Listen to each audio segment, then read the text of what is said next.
What's going on, guys? Romo the Roamer here. In this video, I'm going to talk about retail arbitrage versus books versus wholesale, the difference between all of these. And I personally sold $1.5 million on Amazon. Over the last 30 days, I've sold $250,000. That's $250,000. And that's a combination of books and other items. And so in this video, I'm going to break down, I'm known as a book seller. I'm known as the best book seller in the game, by the way. But I'm learning more about other products. So in this video, I'm going to break down really the difference between selling books and other products and other methods like retail arbitrage and wholesale. Without further ado, cut to the intro, baby.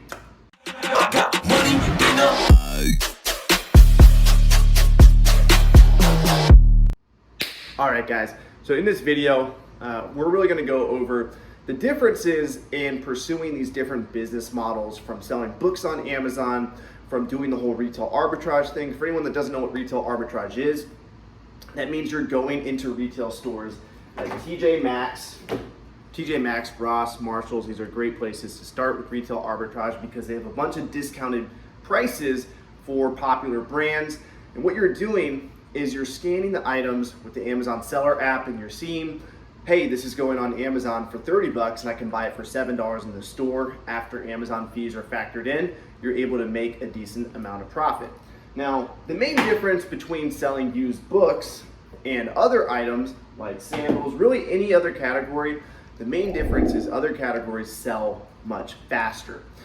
The problem is they're a bit more expensive. So when you're doing retail arbitrage and wholesale, you can expect to spend more money and make a little bit less, but that money's gonna come back to you. So you have to ask yourself the question, am I okay with spending $1,000 if it's gonna come back to me as $1,500 in 45 days?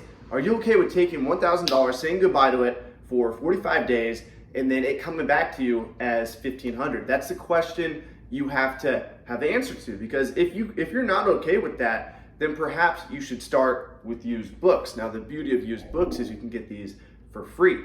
And by the way, guys, if you guys are interested in learning more about wholesale and how to source other products on Amazon, because I'm about to dive into books here, I do have some experts that we are doing a live webinar with. You can click the link below to sign up. This is Dan and Dylan. I met these guys personally in Kentucky, and they've done 30 million plus in wholesale sales.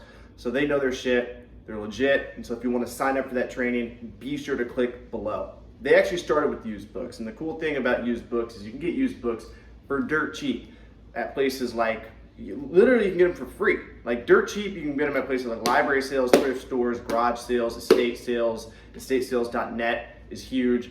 There's booksalefinder.com. There's so many different places, and you pay anywhere from $1 to $3 for them, but you can get them for free too. If you go to places like college campuses, there's literally free boxes on campus. This is how I started my business. I went to my college library and they had a box of books that were free, and I saw them sitting there for weeks, and I said, nobody's doing anything with these free books. And I heard about this Amazon FBA thing, so I went in the library and I packed up all the books in a box. I shipped them to Amazon and I sold them. Now at the time I didn't realize really what I was doing. I actually ended up losing money on those books because I didn't know how to use the correct apps to determine if they were profitable or not. So if you guys want to learn how to use apps to determine if products are profitable, I will link a video below on how to scan used books and determine the profitability. I use an app called ScoutIQ. If you guys do use my link, I do get a kickback. I appreciate that. But really, I didn't understand that the important thing when selling any item on Amazon is, number one, it makes profit. That's obviously important.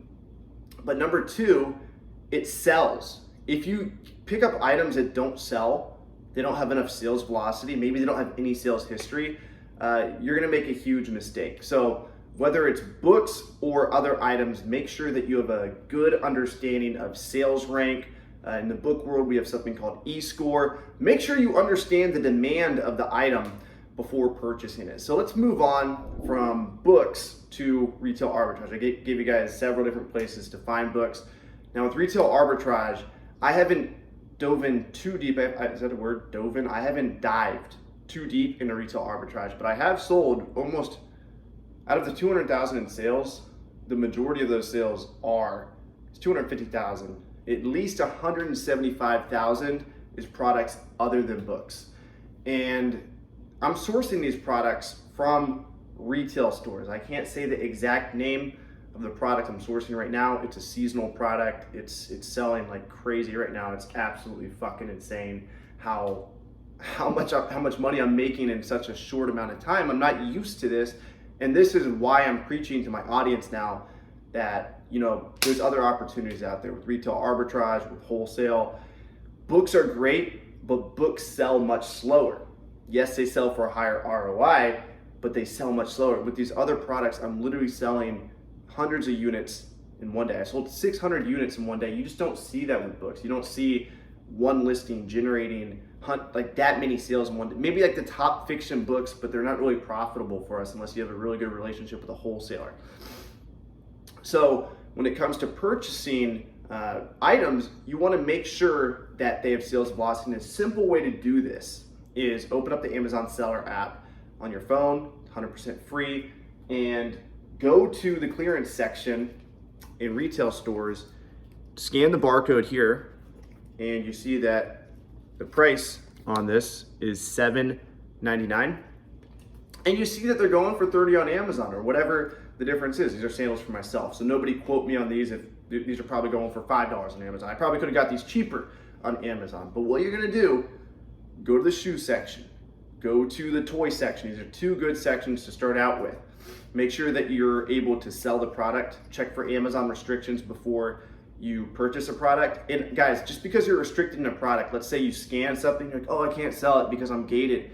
Request approval. All you need to do is select request approval, and it's gonna open up on your phone, and then you can request. And a lot of times Amazon automatically just lets you sell it. So a lot of people won't sell because they thought they were gated, but it's actually pretty easy to get ungated in a lot of different categories. And the cool thing about wholesale versus retail arbitrage, with wholesale, let's say you're gated in the product, you are gonna have a connection with either the brand owner or the distributor. And what Amazon requires for you to get ungated in a product are invoices.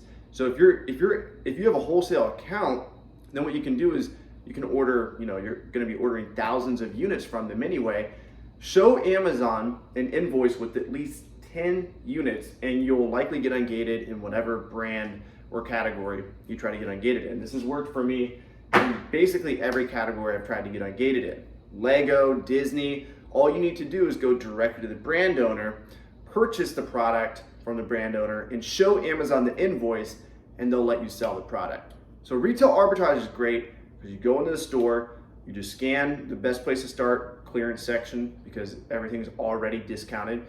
Just scan everything. The cool thing about TJ Maxx, Ross, Marshalls, all those stores is the whole store basically is a clearance section. So you can go in, scan, try to scan at least a couple hundred items, and you'll be hard pressed if you can't find good deals. You can literally load up your cart at so many different TJ Maxx's and Ross's, because that's literally their business model, is taking products that traditionally their MSRP is high and they're selling them for low. You can also do this at stores like Lowe's, Walmart, these other stores, but the deals you find there, they're gonna be a little bit harder to find the deals, but once you find the deals, they're probably really good because they'll have several of the item in stock. At stores like Marshalls and TJ Maxx, they usually only have one or two of the item in stock, so you're not gonna be able to really just load your whole cart up. If you find a good deal at Walmart that's not on clearance, that's exciting, because what you can do is just purchase, you know, all the items. Let's say they have 12, just load your cart up and walk out. Also, here's another pro tip. When you're doing retail arbitrage, make sure to have a reseller's permit. If you are buying a lot of product, you don't have to pay sales tax on it. So file a reseller permit with your state, and it's going to allow you to purchase hundreds of dollars in product and not pay any sales tax, which is going to save you hundreds at the end of the year. Make sure you do that if you're a serious reseller. So let's move on to wholesale. Why is wholesale better than retail arbitrage or books, and why is it worse? We're going to go over both of those. Wholesale is worse than books because the ROI is lower. You're never going to beat the ROI, return on your investment. You take $1 with books and you sell it for 22. You're not going to see that very much in wholesale. But what you are going to see in wholesale are quicker sell-through rate. So just like with retail arbitrage, the items that you purchase come back much faster. If you spend $1,000 in books, it's going to take much longer to get that $1,000 back than if you take $1,000 and buy retail arbitrage items or wholesale items. And again, we do have the wholesale formula guys below. These guys, this is what they do. They literally teach people how to sell wholesale. So they're gonna do a much better job of breaking all this down. So if you guys do want to show up for the free live training, click the link below to save your seat. But from my experience and the people I've talked to, I've interviewed Watch Me Amazon on my channel. I've interviewed Amazon Lit. I personally paid $3,600 to have a wholesale coach. And they all tell you different things, but from what I've found is there's kind of two different ways to source products with wholesale. The first way is you get a connection with a distributor.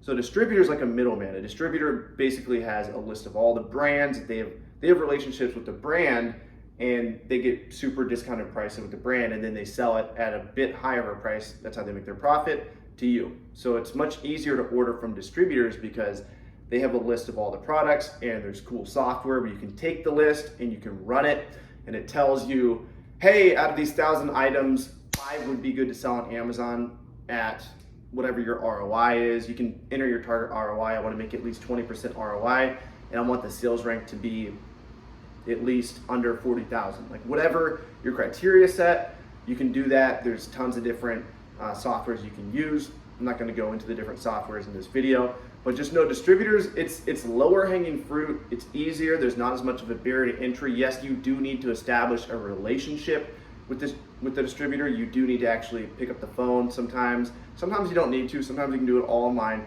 but you do need to have an official account with them. But the reason why I say it's lower hanging fruit, a lot of people can do this. A lot of people can set up an account with a distributor. You don't have to be, you don't have to have a huge business to do this. And because of that, anytime there's a business model where everybody can do it, everybody's going to do it. And because once everyone starts doing it, the prices tank on items. So for example, this is a hot selling item on Amazon right now. Best fucking dad ever. Got my dad this for Father's Day. If a lot of people are selling this, what's gonna happen? The price is going to tank. So that's why websites like palletfly.com, and there's a lot of websites where they basically give you great deals on these products. They're great to go to these websites and order from them, but like the lower barrier to entry, the higher the risk is that the price will tank. So you have to be very careful. And here's another pro tip.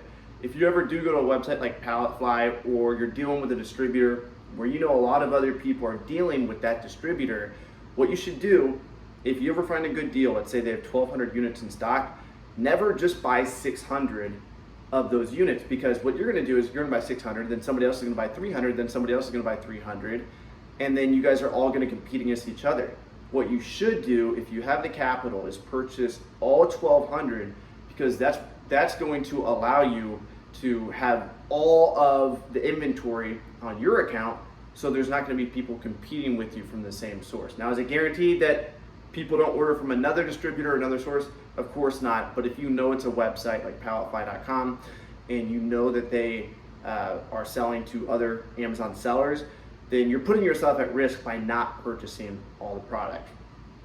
So how do you get past this dynamic? How do you get past this dynamic of the competition, the low barrier to entry, and ultimately, price tanks and dealing with all that bullshit?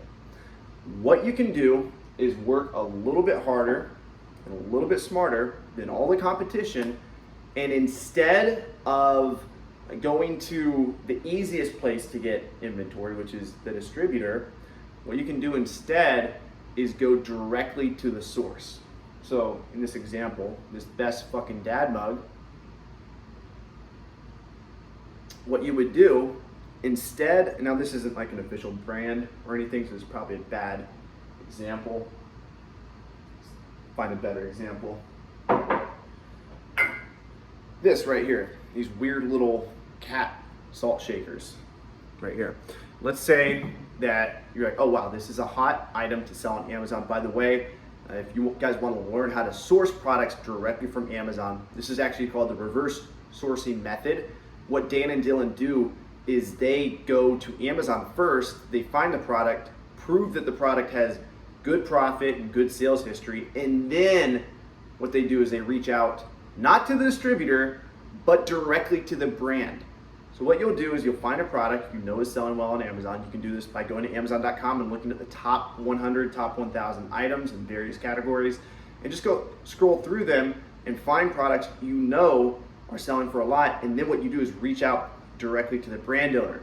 Now, what you have to realize is this takes more work, and you have to brand yourself differently, and you have to provide more value, because why would this brand want to do business with you? They're probably getting hit up with dozens of Amazon sellers, and they might not want to do business with you. But if you land the deal with them, you know that you're gonna be able to have exclusivity to their brand, because maybe they don't sell to distributors, maybe they only have 2 or 3 Amazon sellers on the listing, and if you're another one, then you guys can all share the sales together instead of having 20 or 30 competitors that are going to tank the price. So the reason why these brands would want to do business with you, even consider doing business with you, is because you can provide value by helping them increase their Amazon sales, which is actually super easy. And Dan and Dylan talk a lot about this. What you're going to do is help them get better pictures on the listing. You can help them get better descriptions. Maybe they're not optimizing their keyword. Maybe this, for example, says salt shaker, but it doesn't say cat salt shaker. So they're missing out on all the people that type in cat salt shaker. So these small little shifts you can learn how to do, in any business. The more value you can provide, the more you're going to get paid.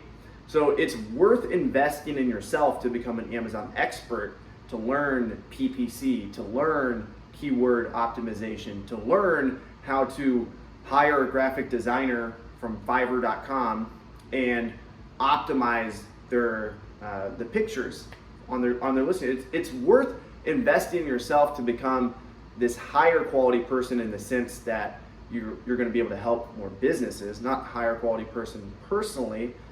But that would probably also help if you're more charismatic, if you're better at sales, if you're a nicer person. It's probably also going to result in a higher paycheck in this marketplace of e-commerce and just business in general. But specifically becoming a higher quality person when it comes to making people and brands and businesses money by optimizing Amazon listings, by understanding the Amazon marketplace.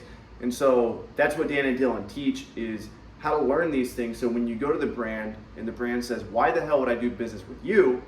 What you can say to them is, this is why. Because I can help you with this, this, and this. Your pictures suck. Your description isn't that good. You're missing out on these keywords.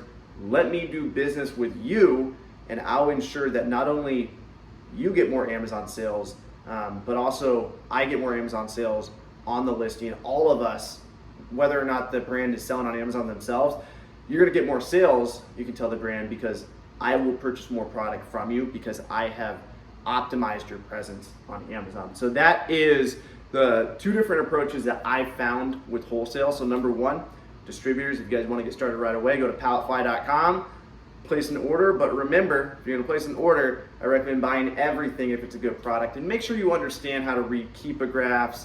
Make sure you understand how to determine, the sales volume. Helium 10 is a good software to use. Make sure you understand that, this is selling 600 times a month, and there's 20 sellers. So that means 600 divided by 20 divided by 30 days in a month. That's how many sales each seller is getting per day on average.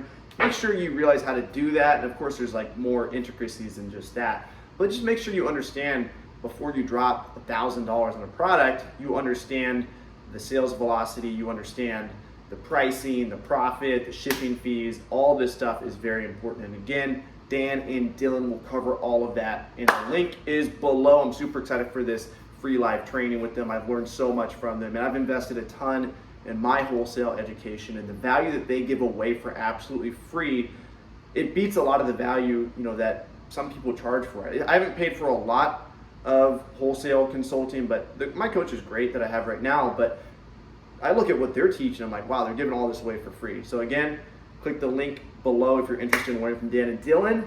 And if you guys like this video, go ahead and hit that like button. Is it right here? Or is it over here? Hit that like button, hit that subscribe. Peace out, family. Catch you in the next one.